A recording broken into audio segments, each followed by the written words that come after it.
Olá pessoal, salve salve, aqui é Alexandre Alvarenga. Eu quero pedir desculpa para vocês, apesar de não ter culpa, né? O nosso vídeo anterior ele foi cortado. Eu gravei um vídeo, fiz uma aula e gravei o vídeo, mas infelizmente o vídeo foi deletado. Eu não sei bem o motivo, não sei o que aconteceu, mas esse vídeo foi deletado. Então eu estou fazendo a aula novamente para que a gente possa ter acesso aí, que vocês possam ter acesso à aula, tá? Eu desejo saúde para todos, antes de tudo, né? Nesse momento aí que nós estamos agarrados aí, sem aula efetivamente. Acredito que a gente vai ter algumas, a partir da próxima aula nossa, a gente já vai ter uma aula online, mas mesmo assim ao vivo.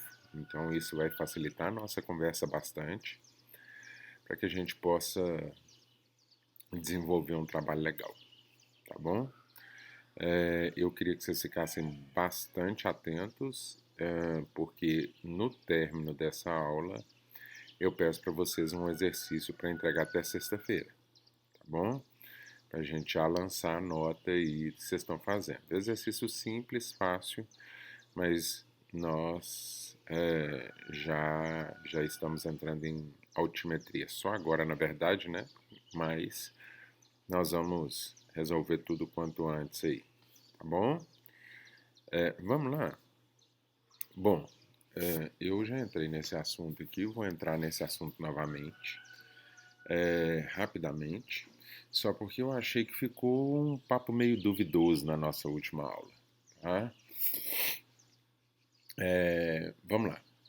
Norte magnético e norte geográfico. Então a gente tem uma representação aqui da importância do magnetismo do planeta, né? Então eu tenho um envolvimento magnético aí, ele demonstra essa gravidade acontecendo aí, o que orienta, como eu já disse aí, os pássaros, né? E outros animais aí, vai orientar também o fluxo interno da Terra, mas a gente vê aqui o que a gente chama de norte geográfico, que é esse norte aqui, que é o que a gente chama, o que a gente vê nos mapas, geográfico, ou seja, efetivamente aquilo que está escrito, não é isso? Então, esse é o meu norte geográfico. Ele vai apontar para mim para um polo norte, acima do Equador, e um polo sul, abaixo do Equador, tá bom? Eu vou ficando. É isso mesmo, são 5h43 da manhã. E eu vou ficando de olho no horário aí. Nossa aula vai ser particionada ao menos em é, 2 aulas de 30 minutos ou 3 aulas de 30 minutos. Tá ok? Bom, se eu ficar atento então, nós temos um norte geográfico, aquele que está no seu mapa, apontando ao norte do Equador, né, ou chamado Polo Norte, e ao sul do Equador, chamado Polo Sul. Então eu tenho uma linha imaginária aqui, chamada Equador Geográfico, e uma linha imaginária aí, chamados o Polo Geográfico, tá bom? Se eu reparar aqui, eu vou ver que existe aqui um eixo interno imaginário que vai definir para mim o que a gente chama de norte magnético, tá? Esse norte magnético aqui, ele é reconhecido lá pela minha bússola, tá lembrado? Eu vou mostrar para vocês aqui no próximo slide. Se a gente reparar a bússola aí, ela está dentro de uma caixa não magnética para poder não influenciar sobre essa agulha, e essa agulha fica sob um pêndulo. Essa agulha magnética, como ela está bem suavizada sobre esse pêndulo, ela vai ser jogada para o chamado norte verdadeiro, tá ok? É... Bom, vamos lá então. essa linha aqui é imaginária, ela vai me dar, olha só, uma angulação da Terra, né? Que a gente chama de eixo de angulação da Terra, tá lembrado? E ele vai me dar um equador magnético e vai me dar um polo magnético, tá? Por que que isso aqui, então, Alexandre, como já perguntado dentro de sala de aula, não define para mim oficialmente o norte? Porque se eu olhar o magnetismo, ele tem um vibrato. Ele vai ficar o tempo todo balançando, ó. O tempo todo balançando, balançando, balançando, balançando, balançando, balançando.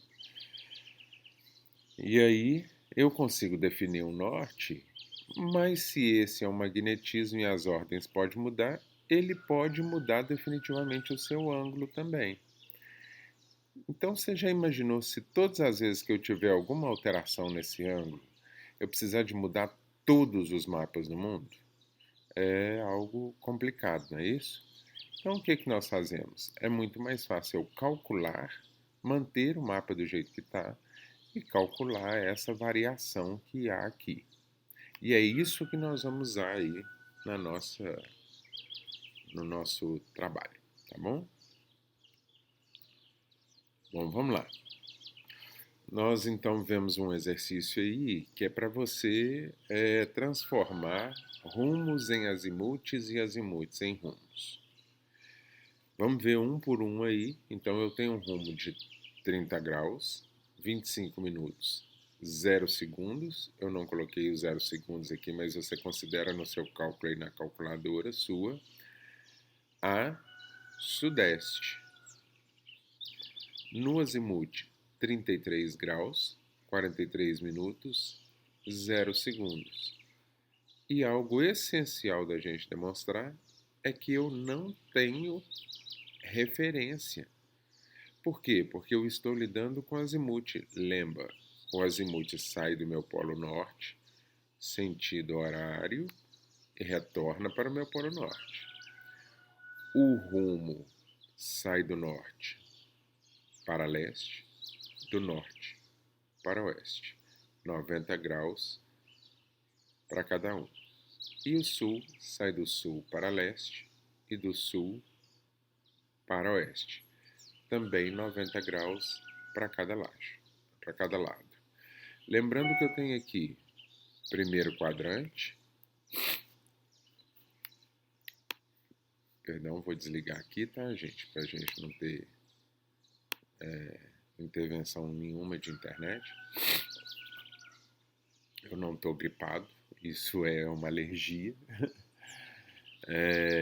Primeiro quadrante, segundo quadrante, terceiro quadrante, quarto quadrante, tá? Por que que não é primeiro, segundo, terceiro e quarto? Porque nós estamos sempre em sentido horário, tá? Vamos ver cada um desses exercícios aí. Rumo, 30 graus, 25 minutos, a sudeste. Se ele está em sudeste, ele está dentro do meu segundo quadrante, partindo do sul, então, para o leste. Tá ok? O que que eu vou fazer, então? Eu parto do sul para leste, mas eu estou querendo transformar o meu rumo em azimute. Então, o que que eu faço? Eu tenho que considerar aqui, então, esse ângulo, tá? Então, para eu considerar esse ângulo aqui, o que que eu faço? Muito mais inteligente para mim, ao invés de eu fazer tudo, posso fazer também. Posso? Não. Por quê? Se eu considerar 360 aqui, eu tenho que negativar não somente 30 e 25. Eu tenho que negativar 180 menos 30 e 25. Então não tem sentido, eu teria que considerar esse eixo todo aqui de 180 e também teria que considerar mais 30 e 25, ou seja, 110 graus, 25 minutos e 0 segundos. Inteligível, né? Vou considerar somente a parte que diz respeito a ele, ou seja, 180 graus menos 30 graus, 25 minutos. Tá aí definição do meu azimuth. Tranquilíssimo, não é?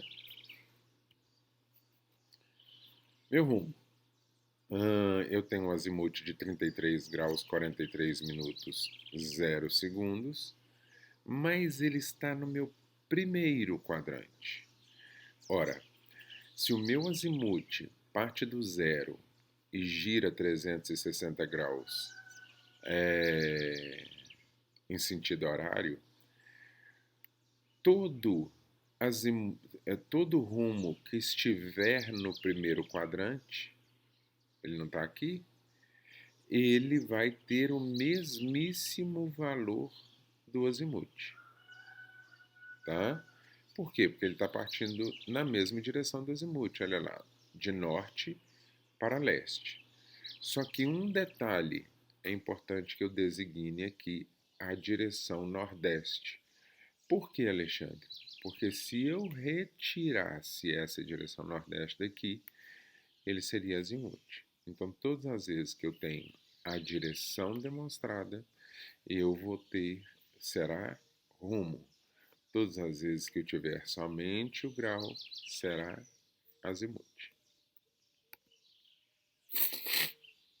Desculpa. Mesma coisa. Olha lá. Eu tenho meu norte, eu tenho um rumo. O rumo me diz aí, ó, 38 graus, 15 minutos, 0 segundos a noroeste, né? E aí vem a importância do NW aqui. Vem a importância da minha referência do meu noroeste aqui. Se eu tivesse 38 graus e 15 minutos desprezando o noroeste, ele estaria aqui, ó. Por quê? Porque ele seria azimutal. Então eu caminharia 38 graus e 15 minutos em direção do meu 360 graus, tá? Mas não, ele está me dando aqui o noroeste, quer dizer que como ele está me dando noroeste, ele é rumo. Então ele está presente dentro do meu quarto quadrante. Quarto quadrante se refere ao noroeste, não é isso? E ele está caminhando do norte para o oeste. Como é que eu transformo isso no azimuth? Considero 360 graus. Lembra, se eu tivesse com ele no meu terceiro quadrante, eu ia considerar 90, 180, 270.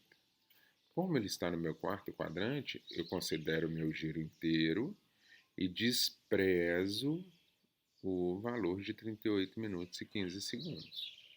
Ok, Rani? Então, 360 graus, 0 minutos, 0 segundos, menos 38 graus, 15 minutos, 0 segundos. É igual a 321 graus, 45 minutos, 0 segundos. Vocês me desculpem às vezes a falhazinha aí do símbolo aí, eu vou corrigir todas as vezes que tiver aí, lembrar vocês, mas é só porque, bom, eu fiz aqui e eu estava no computador diferente, tá bom? Mas é que vocês conseguem se referenciar, né, gente? Precisa desse desespero todo. Vamos lá. Você é o responsável técnico pela divisão de um sistema de transmissões de um sinal eletromagnético de uma grande empresa. A mesma foi contratada para implantar 4 antenas com as seguintes características. Painel 1, azimuth, 45 graus, 15 minutos. Painel 2, azimuth, 156 graus, 30 minutos, 0 segundos. Painel 3, azimuth, 230 graus, 25 minutos, 0 segundos. Painel 4, azimuth, 310 graus, 20 minutos, 0 segundos. A bússola disponível na empresa só apresenta orientação em forma de rumo. Como você faria para transformar os azimuths em rumos? Represente o resultado nas figuras abaixo. Então, como a gente já falou, Os aparelhos antigos vão demonstrar os rumos, não é? E aí a gente precisa de transformar isso. Posso me deparar com aparelhos antigos? Posso me deparar com empresas que ainda têm aparelhos antigos. É raro, mas pode acontecer. Posso me deparar com prefeituras que têm esse tipo de aparelho, ou posso me deparar com relatórios muito antigos que vão apresentar isso. E é por isso que definitivamente eu preciso de entender isso. Porque outro dia um aluno falou assim comigo, Alexandre, mas eu não preciso de aprender isso, porque eu não vou usar isso. Já que não usa mais, os aparelhos novos não usam mais, mas definitivamente eu tenho relatórios que podem estar presentes. Eu posso me deparar com aparelhos que podem ainda pedir isso, ok? Bom, vamos lá. Eu coloquei aqui dentro de um transferidor para ficar tudo lindo e maravilhoso aí, para você não esquecer o que nós estamos conversando, tá? Então aí, primeiro quadrante, segundo quadrante, terceiro quadrante, quarto quadrante, né? Transformar azimuths em rumos. Tenho 45 graus, 15 minutos, 0 segundos e estou na mesma direção. Tá lembrado lá, ó? Ele está no primeiro quadrante. Estou na mesma direção, transformando azimuth em rumo. Qual que é o erro dessa história aí? 2 segundinhos para vocês pensarem.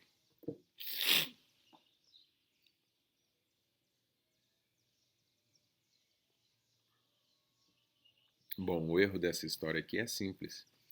Eu não identifiquei. Ah, Alexandre, mas está no primeiro quadrante. Não importa, tá? No primeiro quadrante sempre vai ser a mesma coisa. Mas se não tiver identificado, eu considero sempre azimuth. Identificado eu considero como rumo. Então, na minha leitura, se eu esquecer de colocar isso aqui, vai representar para mim que é azimuth. E não é, é rumo. Então eu preciso de identificar ele, tá ok? Aí eu já identifiquei o resultado. Olha só que bonitão aparecendo aqui, ó. Vou demonstrar para você na cetona aparecendo aí. Então vamos lá, mesma coisa. Vamos transformar azimuth em rumo, tá? O que eu estou pedindo para vocês? Meu valor, 153 graus, 30 minutos, 0 segundos. Aí a minha falha aí, ó, falei com vocês que eu sempre vou lembrar, falta um palito, né? Como o pessoal fala. Pera aí, gente. 2 palitos. Já viu a gíria aí, gente? 2 palitos. 2 palitos quer dizer 2 segundos. Vou ali, rapidinho. 2 minutos. Pera aí que eu vou te ajudar. 2 palitos para te ajudar. Ou seja, 2 segundos eu te ajudo. Tá? Então aqui é a mesma coisa.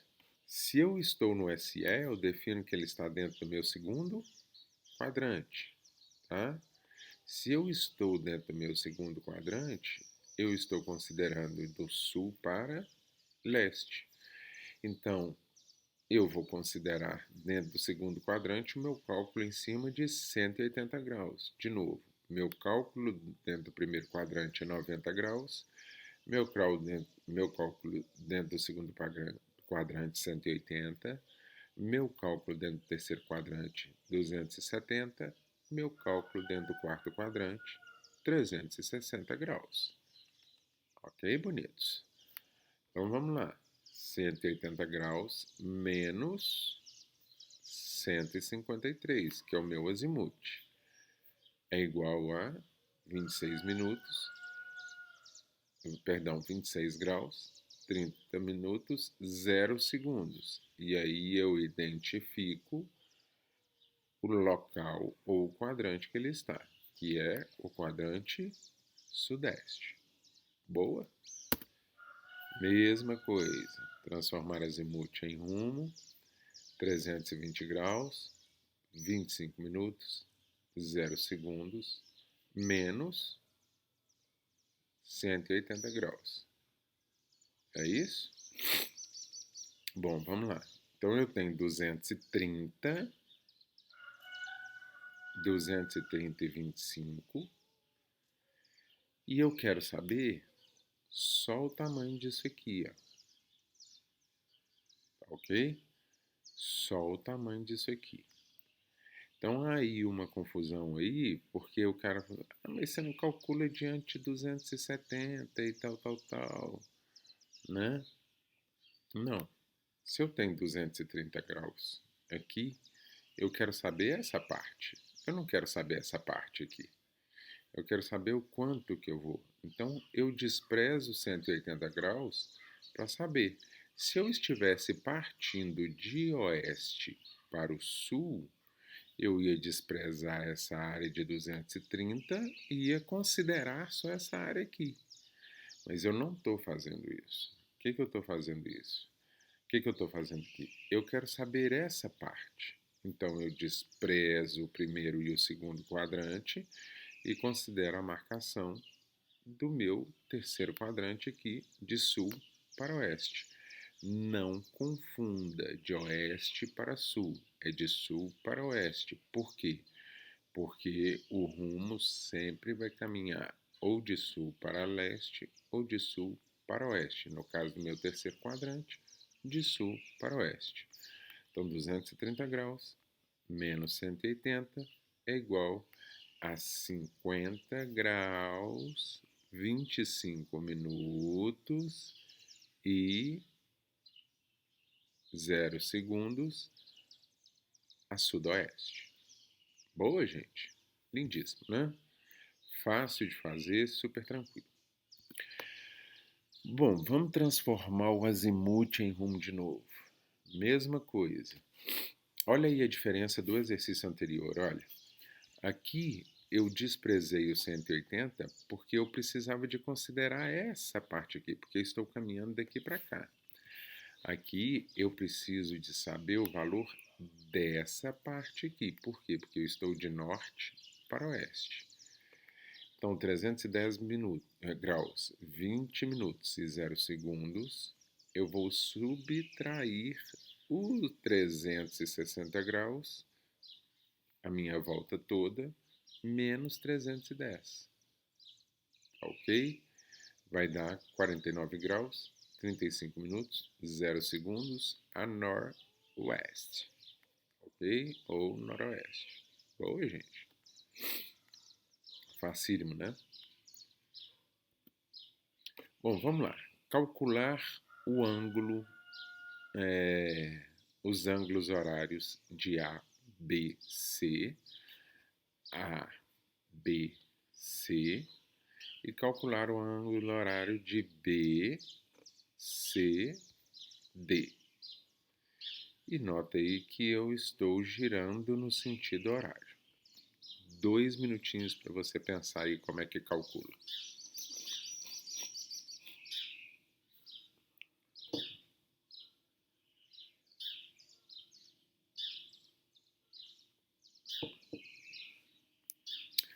Aqui é simples, né? Porque muita gente fica tentando jogar aí e não entende muito bem. O que acontece aqui? Eu, infelizmente, nesse exercício, eu não tenho uma definição especificamente de um quadrante, ou melhor dizendo, eu não tenho a definição especificamente do meu norte. Então, eu tenho que realmente considerar apenas os ângulos, tá ok? Então, para isso, se eu tivesse uma definição do norte, por exemplo, se eu tivesse um norte retinho aqui, eu ia querer considerar somente esse espaço, ou somente esse, fazer a angulação correta, e eu teria que ter o valor do meu norte aqui, né?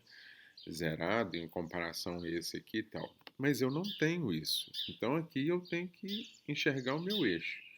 Para isso, então, eu segmento o meu eixo aqui, considero 180 graus e somo a 47 graus, que eu tenho o valor dele aqui. Ok? Então é bem mais fácil, né? 147 graus Já demonstra para mim que está lá no quadrante, 180 mais 47 graus é igual a 227 graus. Mesma coisa. Vou segmentar a minha reta lá, 180 graus, 53 minutos, vou somar 233 graus. Ok?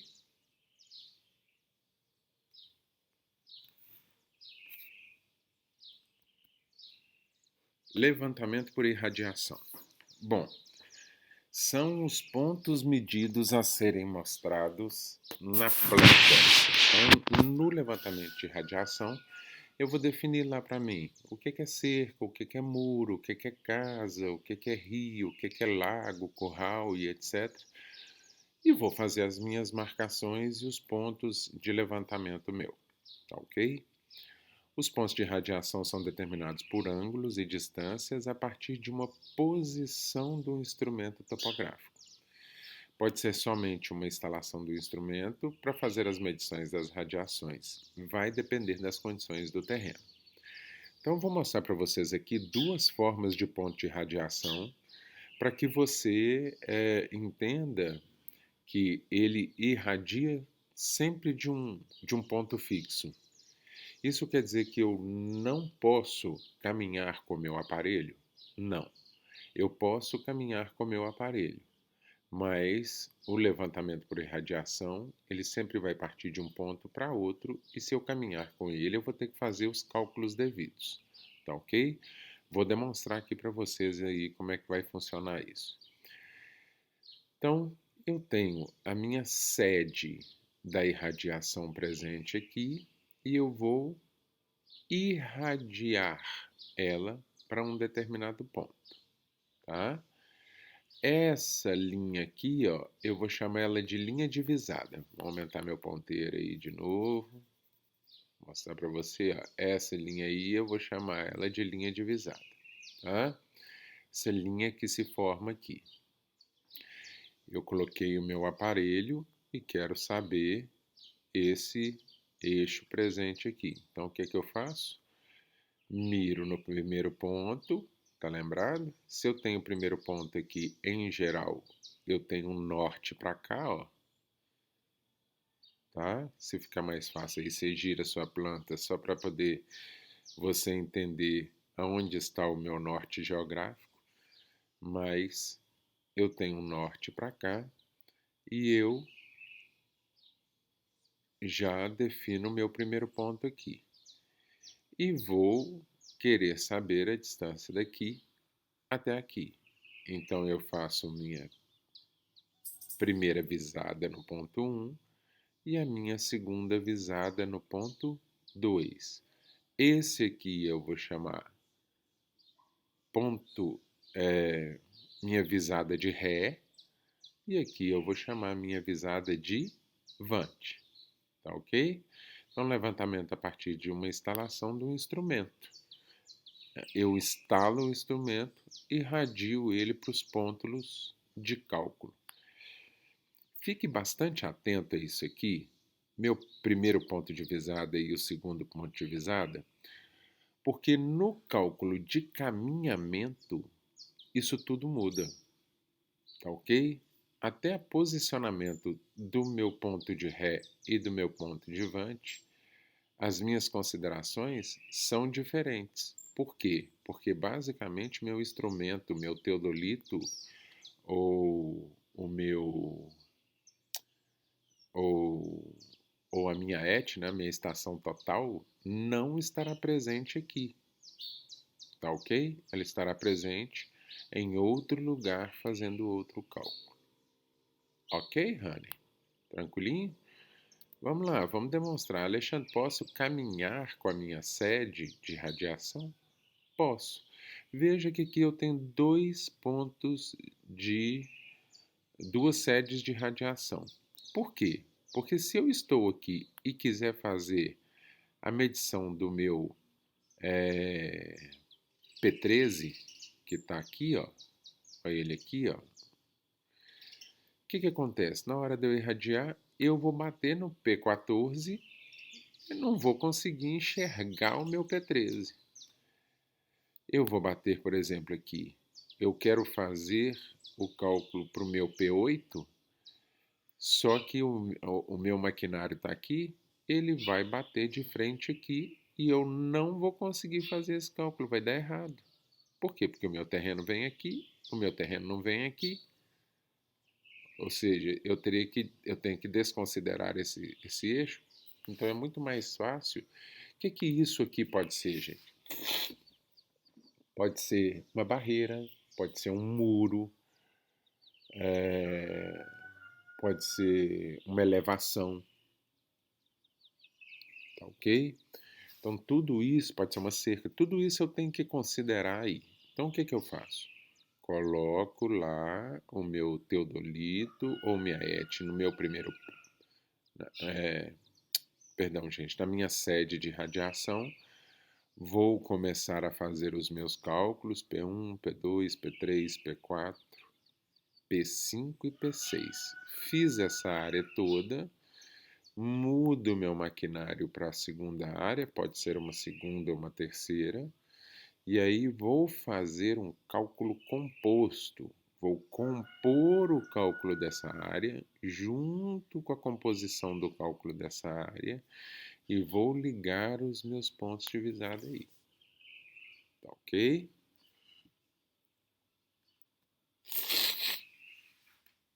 Vamos ver o nosso tempo aqui para ver se a gente dá uma paradinha. Vou dar uma paradinha e a gente volta daqui a pouquinho.